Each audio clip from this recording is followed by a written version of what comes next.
1 мая утром, примерно 5 утра, мы ехали по улице Ильминская, в сторону Билибина, заметили задымление, решили съездить, посмотреть, удостовериться, не идет ли возгорание.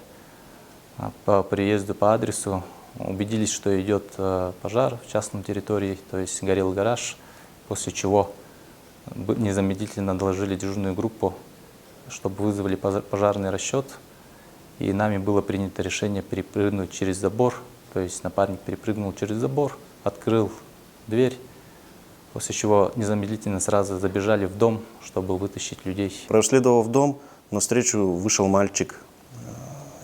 Спросил, что случилось. Мы ему ответили, что у вас во дворе дома горит гараж. Надо срочно одеться и выйти, так как, возможно, пламя могло перекинуться на близстоящее строение. Спросили, кто есть еще дома. Он ответил, что дома находится мама с папой, которые находились в комнате, отдыхали еще. Проследовав комнату, были разбужены родители, тоже не в понимании, что происходит, испуганные. Мы им объяснили, что у вас на территории горит гараж, нужно срочно проследовать на улицу и отойти на безопасное расстояние. И совместно с хозяином выбежали тушить гараж. После я быстренько побежал в патрульную машину, взял огнетушитель и начал тушить пожар.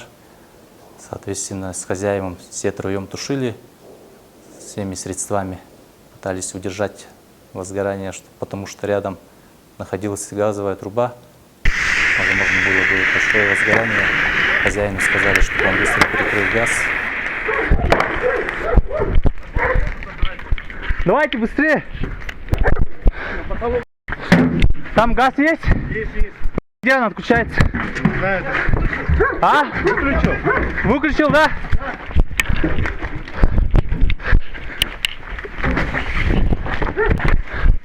Вынеси его, машину убирай! Также нами было эвакуировано транспортное средство марки ГАЗ «Соболь» бортовой.